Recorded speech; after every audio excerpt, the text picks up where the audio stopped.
"You're coming with me," he said. The words were not a question, not an offer, but a statement of fact, as solid and unyielding as the granite bluffs that cut across the horizon. The dust of the dry road clung to everything, a fine red powder coating the cracked leather of his boots, the flanks of his steady horse, and the pale exposed skin of the woman who stood shivering in the brutal afternoon sun. 3 men, her late husband's family, stood near their wagon, their faces a mixture of smug satisfaction and scorn. They had done their work, a final public act of dispossession, stripping her not only of her home and her name, but of her dignity itself, leaving her with nothing on the border of a stranger's land. The oldest of them, a man with a hard, pinched face and eyes like chips of flint, spat into the dirt.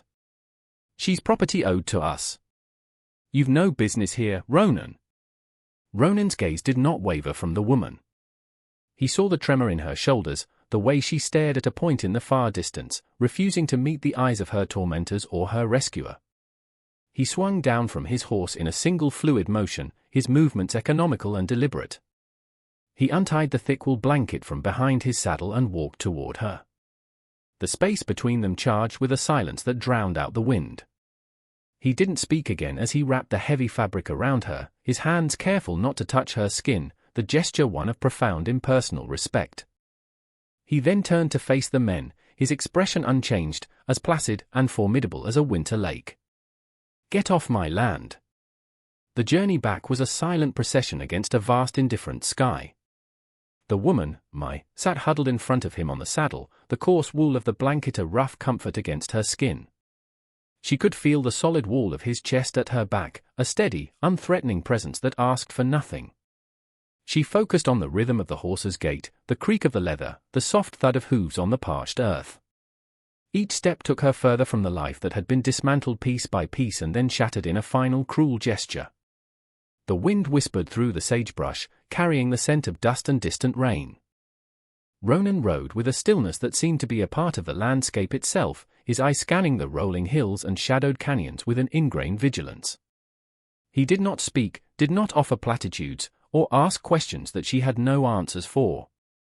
His silence was a refuge, a space where she could begin to gather the scattered fragments of herself without the pressure of explanation or performance. The sun began its slow descent, painting the western clouds in brutal strokes of orange and crimson, the colors of a fresh wound. The light caught the sharp lines of his face, revealing a map of sun and hardship etched around his eyes. He was a man made of the same unforgiving material as the land he worked. Yet there was a quiet integrity in his posture, a promise of safety that she hadn't felt in years.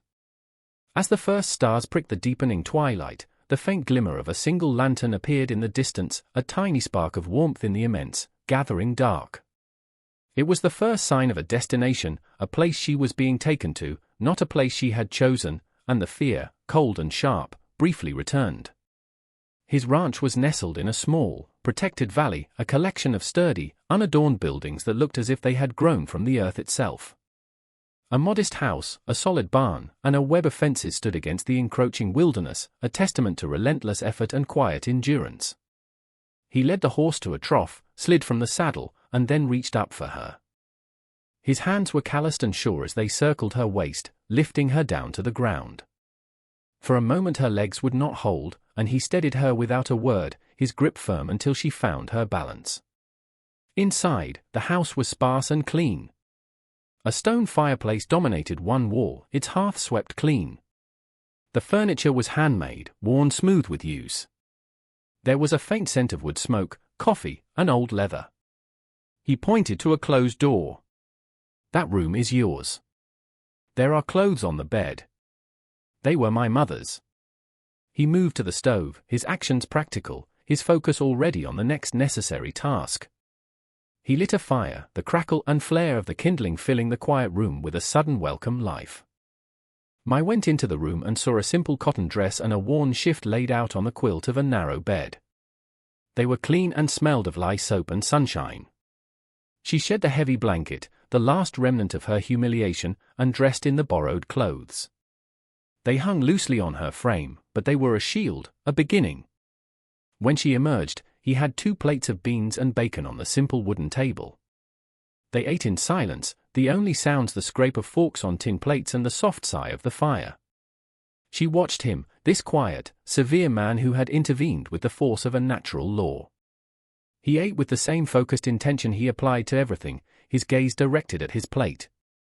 He asked nothing of her, not even her name. It was a mercy she hadn't known she needed. The first days passed in a slow, silent rhythm dictated by the sun and the needs of the land. Ronan rose before dawn, the soft thud of his boots on the floorboards the only alarm clock. He would be gone for hours, tending to his few cattle, mending fences, existing in a state of constant, purposeful motion. He left food for her on the table, a piece of bread, a bowl of stew, without ceremony. He did not intrude on her solitude, did not knock on her door. He gave her space as if it were a physical commodity, a balm for a wound he could not see but knew was there. Mai remained within the walls of the house, a pale ghost haunting the edges of his life. She explored the small space, her bare feet silent on the cool plank floors. The house was a reflection of the man. Everything had a purpose. Nothing was superfluous. In the room she had claimed, she found a small wooden box containing a few cherished items, a set of whittled birds, a faded photograph of a stern-looking woman with Ronan's eyes, and a single chipped porcelain teacup, its delicate handle broken off.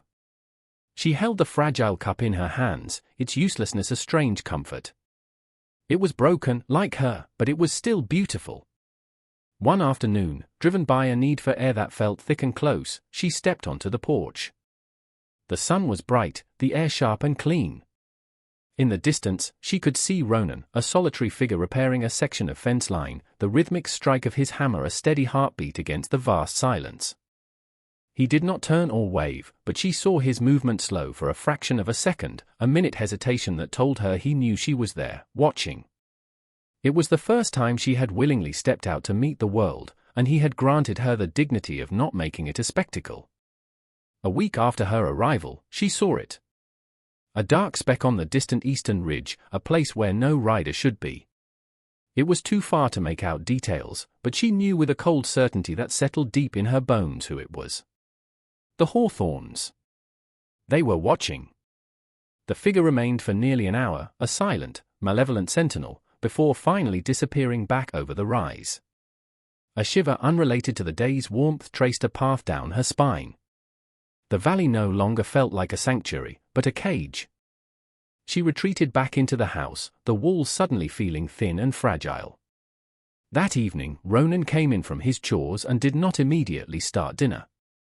Instead, he laid a worn piece of oilcloth on the table and carefully began to disassemble his rifle. He worked under the quiet hiss of the lantern, his large hands moving with a practiced, unnerving grace. He cleaned each piece methodically, the metallic scrape and click of the components echoing in the small room. He did not speak of the rider on the ridge, did not acknowledge the threat that now hung in the air between them, but his actions were a conversation in themselves. Mai sat in a chair by the hearth, watching him, her hands clenched in her lap. The methodical cleaning of the weapon was not an act of aggression, but one of sober preparation. It was an acknowledgement of the world outside their quiet valley, a world that had not forgotten her. She understood then that his protection was not a momentary act of charity. It was a responsibility he had shouldered, and he would not set it down lightly. The air grew thick with unspoken understanding, a shared knowledge of the danger that lay waiting just beyond the horizon. One night, the sharp, distressed bleating of a ewe woke the homestead. A storm was moving in from the north, the wind moaning around the corners of the house. Ronan was already pulling on his boots, grabbing a lantern as he headed for the door. Driven by an instinct she didn't understand, Mai followed him out into the churning darkness. In the small birthing pen near the barn, a ewe was struggling, a lamb breeched and barely breathing. The wind whipped at them, threatening to extinguish the lantern's fragile flame. Ronan worked with a calm, focused urgency, his hands gentle but firm as he tried to reposition the lamb. "Hold this," he commanded, his voice tight, gesturing with his head toward the lantern. "Keep the light steady." Mai took it, her hand surprisingly firm as she held the warm glass, angling the beam so he could see. She knelt in the dirt and straw, the wind tearing at her hair, and held the light unwavering. Time seemed to suspend, marked only by the heaving breaths of the ewe and Ronan's low, murmuring reassurances. Finally, with a great effort, the lamb was born, slick and still. For a heart-stopping moment, it didn't move. Ronan cleared its airway and rubbed its small body vigorously with a piece of burlap. Then, a shudder. A weak cry. It was alive. A wave of relief so profound it was almost painful washed over my. They had saved it, together. As Ronan settled the lamb with its mother, he glanced at Mai, his face illuminated by the lantern she still held. His expression was unreadable, but his gaze lingered for a moment longer than usual. Later, back in the warmth of the house, as the first drops of rain began to pelt the roof, she spoke. Thank you. The two words were small against the growing roar of the storm, but they were the first she had offered freely. He simply nodded, the gesture carrying the weight of a lengthy conversation. In the weeks that followed, a quiet transformation began. The silence between them shifted from one of necessity to one of comfort. Mai started to venture out more, first just to the porch, then to the small, neglected vegetable patch behind the house. She found a rusty trowel in the barn and began to methodically pull the weeds, her hands finding a sense of purpose in the rich, dark soil. The work was grounding, a way to reclaim a piece of the world for herself. She discovered a small spring of mint growing wild by the fence and began tending to it. One afternoon, Ronan came back to find a glass of cool mint water waiting for him on the porch rail. He stopped, looked at the glass, then at her where she sat on the steps. He picked it up and drank it all, his nod of thanks all the communication that was needed. She began to take on small tasks around the house, mending a tear in his work shirt with neat, precise stitches, sweeping the floors until they shone.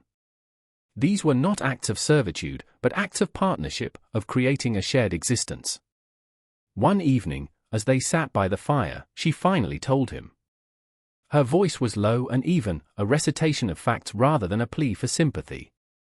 She spoke of her husband, a kind but weak man, and his death from a fever.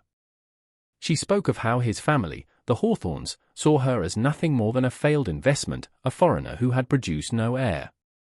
They had taken the farm, the livestock, and when they had decided to finally cast her out, they took her clothes as a final, bitter lesson in ownership. Ronan listened without interruption, his hands resting on his knees, his gaze fixed on the dancing flames. The only sign of his reaction was a muscle that clenched and unclenched in his jaw. A small, hard knot of controlled fury. When she finished, a profound quiet settled over the room, but it was a quiet of shared knowledge, of a burden finally set down and witnessed. The sky had been a bruised purple all day, the air heavy and electric with a coming storm. The cattle were restless, lowing nervously in the pasture. Ronan was reinforcing the barn door when he saw them. 3 riders cresting the familiar eastern ridge. No longer distant specks, but clear and resolute figures moving with grim purpose. He straightened up, wiping his hands on his trousers, his face a mask of stone. He walked to the house, his stride unhurried. Mai was on the porch, her hands gripping the railing, her knuckles white. She had seen them too. Go inside, he said, his voice quiet but absolute. She hesitated, her eyes wide with a familiar terror. Go inside, he repeated, softer this time, but with an edge that brooked no argument. She retreated into the house, leaving the door slightly ajar. Ronan did not get his rifle. He simply stood on the top step of the porch, waiting, a solitary, immovable object. The 3 Hawthorn men rode into the yard, their horses kicking up dust.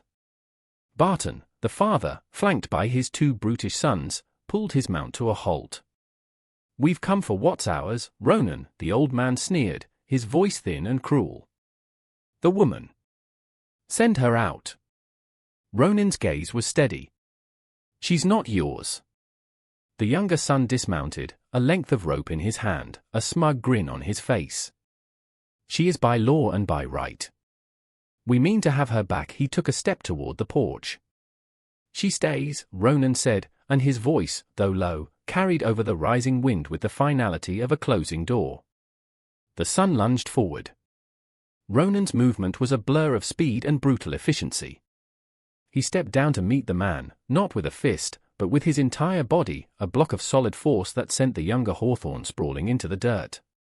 The father and the other brother reached for their belts, but froze as Ronan looked up, his eyes now blazing with a cold fire they had never seen. "Leave," he said. "And don't come back." It was not a threat. It was a prophecy. Defeated not by violence but by a will far stronger than their own malice, they hesitated, then grabbed their fallen family member and retreated, their angry shout swallowed by the first clap of thunder. As they galloped away, the heavens opened and a deluge of cleansing rain began to fall. The storm passed as quickly as it had arrived, leaving the air washed clean and smelling of wet earth and sage. The world seemed brighter, the colors more vivid. The tension that had hung over the valley for weeks was gone, washed away with the rain. In its wake, a new, more gentle quiet settled between Ronan and Mai. It was a peace born not of avoidance, but of a confrontation faced and won. Life fell into a new rhythm, one of collaboration. She worked alongside him now, her initial fragility replaced by a quiet, resilient strength. She learned to patch the roof, to check the fences, to identify the herbs that grew in the foothills. He, in turn, began to soften in small ways.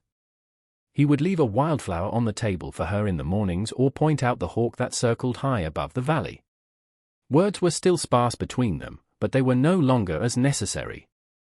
Their communication existed in shared tasks, in knowing glances, in the simple comfort of occupying the same space.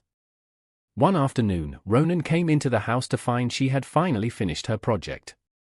The broken teacup sat on the kitchen windowsill, painstakingly pieced back together. The cracks were visible, a web of fine dark lines, but it was whole, and it was no longer empty. She had filled it with the tiny, vibrant purple flowers that grew wild by the creek. Ronan stopped and looked at it for a long time. He reached out and gently touched one of the petals, his calloused finger a stark contrast to its delicate texture. He looked at Mai, who was watching him from across the room, and for the first time, he smiled. It was a small, slow smile that transformed his stern features, lighting them from within.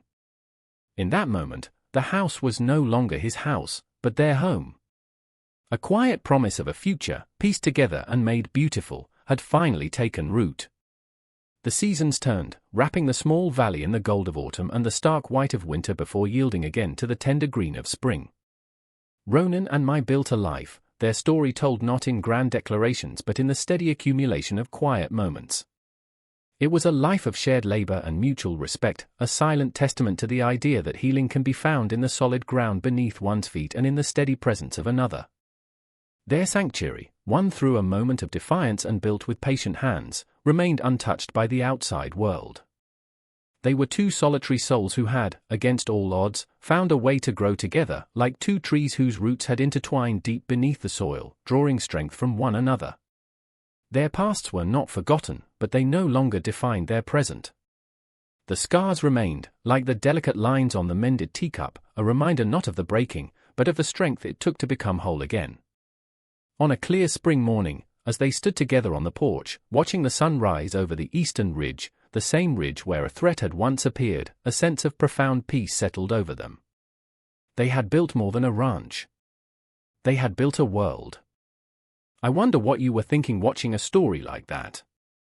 Maybe you were focused on the injustice, on the cruelty people are capable of. Or maybe you were drawn to the quiet strength of a man like Ronan, someone who doesn't need to shout to be heard, whose power is in his conviction. We see so much noise in our world, so much blustering and posturing that it's easy to forget what real strength looks like. It isn't loud. It's the steadfastness of a mountain. It's the quiet integrity of a man who does the right thing simply because it is the right thing to do. And what about her? The woman who had everything taken from her, left with nothing but shame. Her journey back wasn't loud either, was it? It happened in small, quiet acts. Tending a garden, mending a shirt, holding a lantern steady in a storm. Have you ever noticed how the biggest changes in our lives often start with the smallest, most courageous steps? It reminds us that resilience isn't about being unbreakable. It's about the willingness to piece yourself back together, even if the cracks still show. This story is about the power of quiet kindness and the profound courage it takes to both offer and accept it. We tell stories like this because they connect with a deep and simple truth that even in the harshest landscapes, a sanctuary can be built and a life can be reborn. If this story of quiet strength and redemption resonated with you, there's another one I think you'll want to see. Click here on your screen to watch it now.